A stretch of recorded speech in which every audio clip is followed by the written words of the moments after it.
उत्तराखंड में आज नए मुख्यमंत्री ने कमान संभाली है। ऐसे क्या कारण रहे कि 5 साल में भारतीय जनता पार्टी को तीसरी बार मुख्यमंत्री बदलना पड़ा? इस बारे में चर्चा करेंगे कांग्रेस के प्रवक्ता भारद्वाज जी से। भारद्वाज जी, आपका स्वागत है एचबीसी टीम में। आज उत्तराखंड में मुख्यमंत्री बदला गया है। तीरथ सिंह रावत को लाया गया था 2 महीने पहले, जबकि 2022 में चुनाव भी होने हैं। तो आप इसको किस नजर से देखते हैं? देखिए, मैं आपके चैनल के माध्यम से बताऊं कि ये मुख्यमंत्री बदलने की प्रक्रिया किसी भी संवैधानिक संकट के वजह से नहीं हुई। आप देखें, बहुत से स्टेट्स में छोटे चुनाव, चाहे वो अब आप देखेंगे हरियाणा प्रदेश के अंदर भी तकरीबन अगस्त में सुन रहे हैं कि भाई ये निकाय चुनाव करवा रहे हैं। उसी तरह से यूपी में पंचायत चुनाव करवाए हैं, कितने दंगे। जो इसके पीछे मौजूदा सत्तारूढ़ दल की, चाहे वो केंद्र का हो चाहे वो प्रदेशों के सत्तारूढ़ दल बीजेपी के हों, इसके पीछे एक ही मंशा है। अब जैसे एक एग्जाम्पल है, बंगाल के अंदर ममता बनर्जी ने इनको बहुत अच्छी तरह से हराया है, वो आप कहें शिकस्त दी है। साथ ही साथ ये अपनी तरफ से दूसरों को घेरने की कोई ना कोई कोशिश हमेशा करते रहते हैं। इनको चाहिए, आज आप देखें कि साथ ही साथ एक बात और भी सामने आती है कि जनता का ध्यान भटकाने के लिए ना तो ये महंगाई का मुद्दा कोई देख रहे हैं, ना देश में क्या अर्थव्यवस्था की हालत होगी वो देख रहे हैं। सिर्फ और सिर्फ इनका जो कुर्सी प्रेम है, सत्तारूढ़ प्रेम है, सत्ता में रहने का जो प्रेम है, वो इन चीजों को बार बार ये उजागर कर रहे हैं।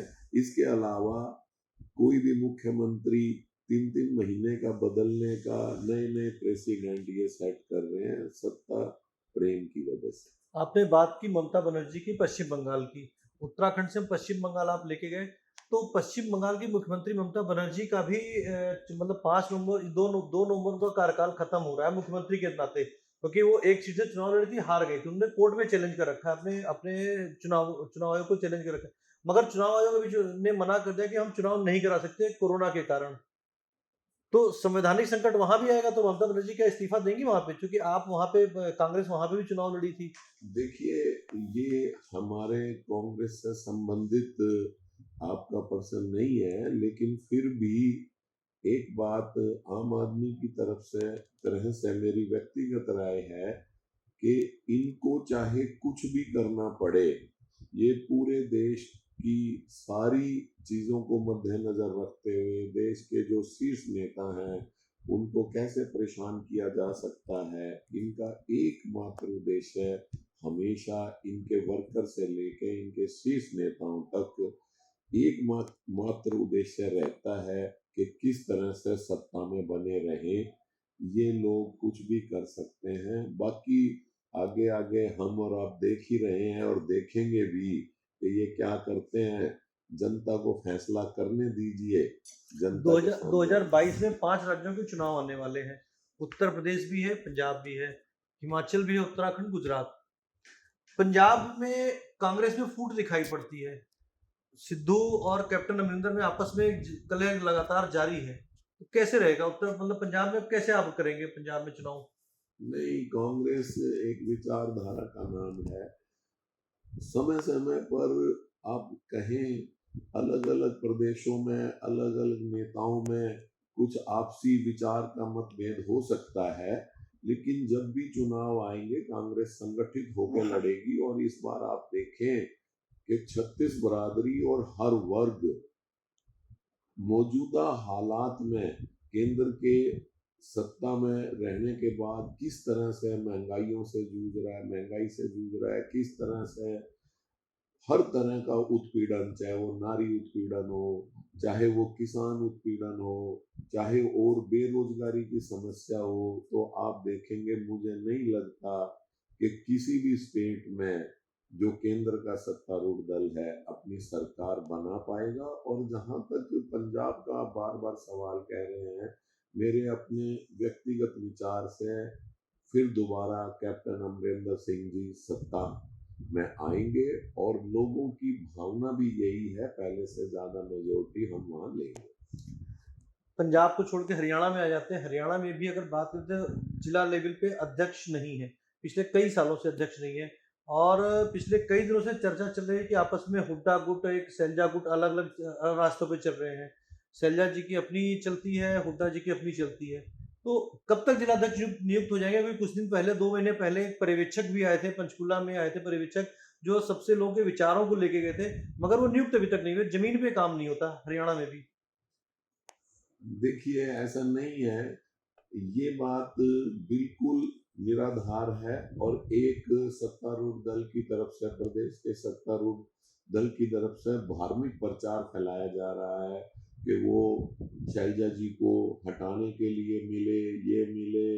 मैं नहीं समझता कि उनकी इन बातों का आधार क्या है।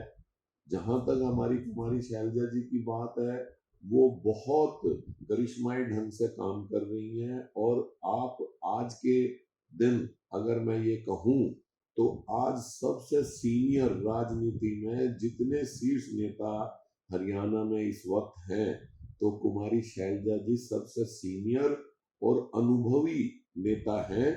और ये जितना भी धार्मिक प्रचार है, कांग्रेस अलग होगी, ये अलग होगी, मैं अपने प्रदेश के सत्तारूढ़ दल से हाथ जोड़ के प्रार्थना करूंगा कि आप कांग्रेस की अंदरूनी बातों पे, अंदरूनी विचारधारा पे ध्यान ना दे के अपनी 7 साल की उपलब्धियों को गिनवाएं।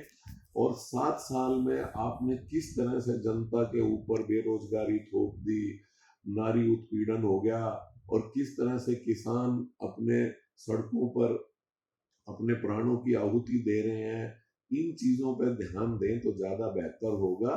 कांग्रेस क्या करती है, क्या नहीं करती, लोगों का कितना प्रेम उनको मिलता है, ये कांग्रेस पे छोड़ दें और लोगों पे छोड़ दें और अपने बातों पर ध्यान दें। अंतिम सवाल बता दीजिए कि 5 राज्यों के चुनाव होने, कांग्रेस कितने राज्यों पे जाएगी? अभी हालांकि जल्दबाजी, लेकिन फिर भी।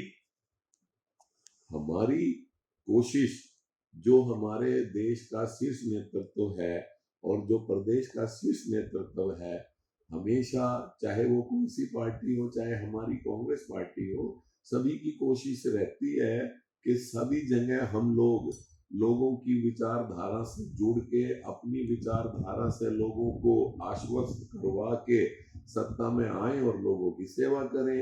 और हमें अब की बार पूर्ण तौर पर उम्मीद है कि जितने भी इलेक्शन 2022 में जिस जिस प्रदेश में हो रहे हैं, हम बहुत अच्छा, हमारा कांग्रेसी हर कार्यकर्ता बहुत अच्छा प्रदर्शन करते हुए लोगों की भावनाओं के अनुरूप, इच्छा रूप काम करते हुए सत्ता हासिल करेंगे और लोगों की सेवा करेंगे। आपसे कांग्रेस के प्रवक्ता संजीव भारद्वाज, जिनसे एचपीसीए टीम ने बात की, तीखे सवाल के, और तीखे सवालों के सवाल जवाब भी उसी तरीके से मिले। एचपीसीए टीम देखने के लिए आपका बहुत बहुत धन्यवाद।